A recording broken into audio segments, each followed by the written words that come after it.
recording. Okay.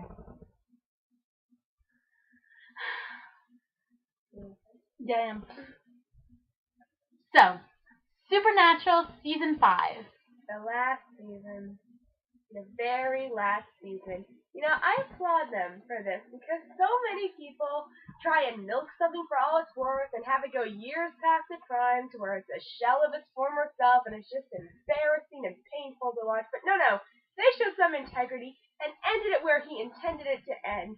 It didn't go on for multiple seasons and kill off some long-running beloved characters or anything like that. So bravo. Bravo, CW. Bravo. There was a Season 6. Eric Kripke left, and Sarah Gamble took over. And now we're into Season 7. I see. Well, I guess they are just a bunch of money-grabbing whores. Season 5, Supernatural. When it should have ended.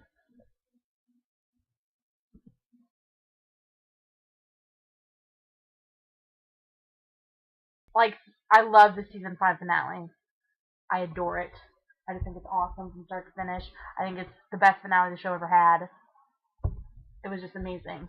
But yeah, like, still, I don't see any problems with it. I think people just want to get picky. And then I think the way they're being picky wouldn't have worked out for the story. And I know we joked about this in the beginning, but I will say, had they just retooled it a little bit, I think it would have been the perfect series finale.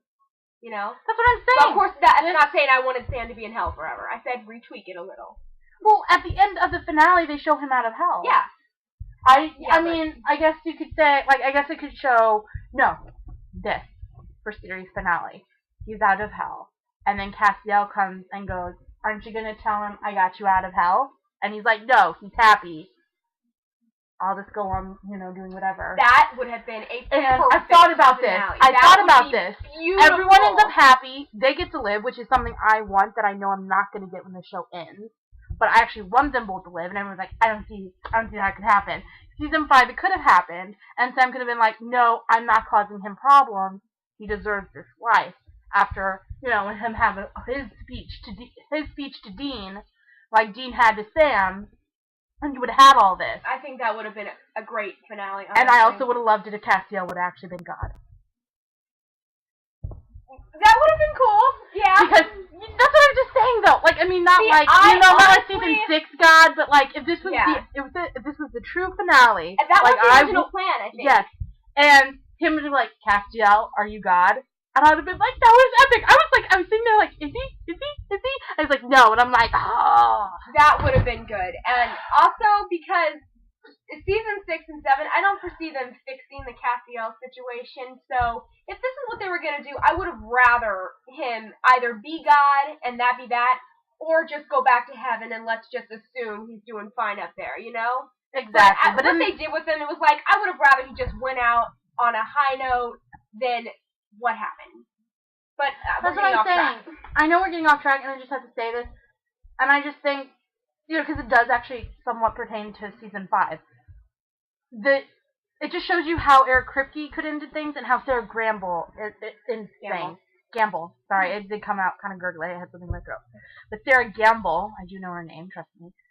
She ends things the most horrible way possible to really hurt us, I feel. She ends things to where you can't come back for it, no one can end happy. But Eric Kripke, some people just didn't come back. It was a road trip, so you didn't see people keep coming back. They might pop up again. He left doors open. Sarah Gamble doesn't leave doors open. She likes to hurt us. I think, in season 5 it ended, Cass left, he went to heaven. He's like, I have a lot of work to do. He explained why he wouldn't be there a lot. I feel this is a good explanation. Did, he somewhat lose his way, kind of turn evil, not really what people despite me want me to think. No, he didn't. Did he get possessed by a Leviathan and ooze things and go into an ocean? No, he didn't. It wasn't hurtful. It wasn't harmful. It was something optimistic. It was something right for someone who gave so much. Yeah, but no character for a man of God. But Sarah Gamble had to ruin it. In her eyes, yes. I mean, think about it. Ghostfacers, they're still alive. Tessa, she's still alive. Don't give her ideas. I know, I shouldn't have said this. But look what she does. She kind of gets her hands on people. And there are precious few recurring characters left who are still alive. And I'm not counting Bobby, because at this point he's not recurring. I don't care what his contract says. Bobby can just go somewhere. Bobby can go somewhere. Speaking of which, let's talk about Dead Man Wear Plaid, or Don't Wear Plaid, or whatever it was called. The most weakest episode of the entire season 5, I might add. Yeah. It had nothing to really do with the plot. It had nothing to carry on. It wasn't really an episode of the week. And Bobby was a jerk. Yes. He just didn't understand. He was in denial. The one guy that's like, you gotta put yourself together and decide what you're gonna do. And I'm like, huh, that's funny. I mean, I get it. It was his wife. But Sam and Dean are brothers. They're all each other Exactly. And he's constantly telling them to get it over. Yeah. Like, the season 4 finale, where he was basically just tearing Dean a new one for being hurt over the fight he and Sam had. And I'm just like, really? You are a complete tool. I mean, I get why everyone loves him. Sure, he's a better option when you compare him to John Winchester. But he can be fun. But every episode he gets on his own is just a weak episode. I don't know why, but they can't write him a good episode. Like, I mean, I do think the second one is better, A Weekend at Bobby's. And, you know, I think that might have been a little better in season 5, too, to kind of explain, like, all he has to do for him. And season 6, it just seems out of place to make it another bad Bobby episode. And I actually think A Weekend at Bobby's would have made more sense in season 5 than it would have in season 6. Because, you know, the boys are always like, do this, do that, do this, do that. You know, and then also have the impending apocalypse. But in season 6, it's just like, worry about this lame kind of thing that's going on that's not as big as the apocalypse. You know? Yeah, this season 6. And I think that would have been... I think that would have been a more better Bobby episode. But now he's seeming like getting one every season. And I'm not liking that. Because Bobby's a supporting character. Everyone complains about Misha getting one for Jenny and one for Castiel. Yeah, Misha got 2 episodes. But they were completely different, like, for 2 completely different characters. people. Yeah, and one of them, I believe he had to ask for something like The Man Who Would Be King, because he knew that fans wouldn't accept him just being evil, you know? Because he wasn't. We're talking about season 6, we need to stop. Yes, we are. You know, you got to see more angels this year. We did. We met Raphael this year. We met Michael, obviously. There was more Anna and Zachariah. Yes. We met Joshua. Yes. The only angel who's still alive. And he runs, you know, everybody's heavens. Yeah. Which, I like their ideas of heavens. I do, except it's kind of lonely. It's not really lonely, it's your eternal happiness. So, like, if when I die, we could be hanging out to, you know, whichever I want to. I'm trying to whatever you want to. And then in yours, because, see, this is our thing. This is what's going to be our issue. Your idea of what we should be doing and what I should be doing are 2 totally different things. But yeah, I digress. I shouldn't be getting into our heaven. But I'm just saying, but I'm just saying, I don't want to chillax for an eternity with everybody else but you. I know. Because that would suck. Yeah. But I'm just saying. But yeah, anyway. Everyone gets their own heavens. They had a whole special episode about it, and that's where you see Joshua, Dark Side of the Moon. who actually confirms there's a god. He's not going to help. Because he's sick and tired of these morning episodes, which I don't blame him. I know we already talked about Sam and Dean's relationship to death, but I just want to say that episode absolutely breaks my heart. Because it just confirmed what I've always thought. Don't look at me like that. What you've always thought? What I've always thought, yeah. That Dean loves Sam more than Sam is capable of loving Dean. And that really just crushes me because Dean's whole world is Sam. In a way, I agree. This is why Dean loves him in so many different ways, and Sam loves him as a brother. So that's why this is why I agree with you on that. Dean, like, is so dependent on him. He looks at him as like a son almost, like he's a dad. I think that's a brother. He definitely has paternal issues with him. A friend. And Sam's like, oh, he's my brother. He's my brother. Yeah, see, I think he's such a great brother. I think for Dean, he has that brotherly relationship with him, or he really wants to, but because he raised him, he can't help but be more fatherly to him, you know? That's why they can't really talk as equals without Dean going, no, without him eventually putting his foot down and going, we're doing it this way because it's my way, and this is what I say, you know? I feel like he can't help but fall back on that. Because that's how he was raised. He was raised taking care of Sammy, you know, and raising him basically on his own. Yeah, but in no way is it creepy. No. I'm not saying it's Wincesty. In no way is it creepy. You hear me. You know who you are. We know who you are. Yeah, I'm talking about you. But yeah. We meet all the angels this year, or more of the angels, and we lose them all this year. Yes, we do. But my favorite angel thing that happened was finding out that the trickster was Gabriel. Oh, yes! And then later to have, and I love the scene, I cried because I didn't want to lose him, but I do love the scene with the exchange between Lucifer and Gabriel in Hammer of the Gods. That's what makes me love the episode so much is their whole interaction, and then you know Lucifer shanks Gabriel, and I'm like what the hell, and I cry, like, oh! and then the rat bastards. That's what I called it. You think, oh, he's not dead, and then you're like, oh yeah. Yeah, Richard's fate was awesome, and he really needs to come back.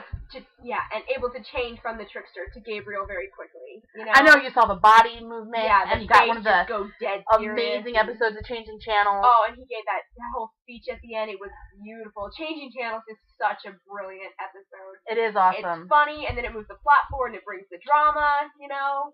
It's awesome. And then you just got to see it more in Hammer of the Gods, and I do actually really and then that also you get to see some cool demigods kind of thing. Oh yeah, I just think that episode's cool. The Destroyer, she was awesome. Exactly, she was like, so intense. I kill you. Yeah, I know. She's like, I kill you. You also get introduced to Crowley this year.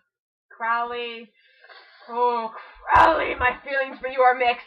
It's a very love-hate. Emphasis on the hate as of late. Say that, Ryan. Relationship. I've now gotten to the point. My relationship with him at this point is I don't understand why you get to live. That's my feeling. Oh, I know why he gets to live from the writer's standpoint. I know why. Okay, but I'm just saying. I'm slightly better because I so badly want Misha back, and I don't think it's fair. I've had to lose so many beloveds while he gets to stay. As a bad guy. Originally, he was fun. It was like, oh, aren't you a little bit cheeky? It's fine. You can live. You're a little bit of a hijinks. You're a little bit of you had the Meg essence. You're the cockroach that wouldn't die. It was fine. But see, now it's just getting annoying because so many other people have to die and you get to stay. Yeah. And it's annoying. And I adore Mark Sheppard. Yeah. Oh yeah, Mark Sheppard's awesome. He's a genius. And it's what's really bugging me is the guys will keep working with him when he pops up. You know, I'm not saying they're like, hey buddy, but they'll still work with him when that was apparently the biggest sin Castiel could possibly commit. So the hypocrisy, it makes me want to punch Dean in the face, but I wouldn't do that because his face is pretty. So it makes me want to knee him in the balls. But yeah, to get back on season 5, he pops up, he's had a relationship with Bella. Becky delivers it in the most awkward sense of delivery of a storyline. Oh yeah, we get Chuck and Becky back this Becky's the first time this year, actually. I guess it's supposed to insinuate, this is kind of how I see it, and I make myself feel better, it's supposed to insinuate how us fans know more about the show than the actual people. We always do. We always do. I mean, I'm like a supernatural encyclopedia. It's sad. But anyway, it was just an awkward piece, but you find out she's had a thing with Crowley. Crowley pops up. He's like, oh, I'm a demon, but I'll switch to both sides if it benefits me kind of person. He's a Spike of Supernatural. Exactly. Only not as, endearing. And yeah. You can go now. Exactly. I love Spike, Mark, but you can go now. Spike, I would have, just said stay forever. Yeah, Spike can't leave. Take me now. Mm-hmm. Which leads to a season 7 moment, so whatever. Anyway, Crowley pops up, and it's just like, I want to go now. Which then, and Meg pops up again this year. I know! And you get the new Meg. Yes, played by Rachel Miner, who I love so much. No offense to Nikki, but Rachel Miner. I like them both equally. I think they both have endearing qualities. And she pops up. Evidently, she controls the Hellhounds. And she technically kills Ellen and Joe, but it's not actually her. If Dean would have ran faster, then Joe wouldn't have gotten attacked by that hellhound. I love how you just flip team love Dean so much, but you're like, oh crap, why do you have to suck so bad, Dean? I have a complex relationship with Dean. That's No, good. because when I first watched the show, it was all about Dean. He was just everything. And then Cass came along and then she tossed him to his side like a piece of trash, and I had to console him. Because he acts like a piece of trash. I don't like the way he treated my Castiel. And I also don't like the way he's ignoring that. Blasphemy! Blasphemy! Anyway, Abandon All Hope is the episode where Ellen and Joe smite you in your path. Yeah, Ellen and Joe come back this season only to die. It's like we get an episode to remind us of their existence. In a horribly sad way. I cry every time. This is my issue. I could not stand Joe to save my life.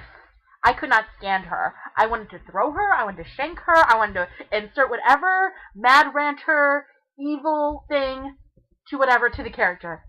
I love you, Alana Tao. Really. You're awesome. But she comes back, and then I'm like, wow, Joe, you're everything you should have been in season 2. Wow, you're amazing. I'm glad you came back. You too, Ellen. You guys can stay. I like you. Insert hellhounds, insert horribly sad death to make me cry. I feel they just brought me back, showed you what she could have been, and then to let me cry. Yeah, they wasted Joe, really. I mean, she could have been great. We saw that she could have been great, and then immediately... That's what I'm saying. They just brought her back. To just show her kill her. She's dead. Yep. That ticked me off. And then they bring her back again to flaunt that she's dead and how she's still awesome. We gotta have some way to make Dean sad. This is just what upsets me, because now I love Joe. Yeah. But we can't ever have her back. Nope.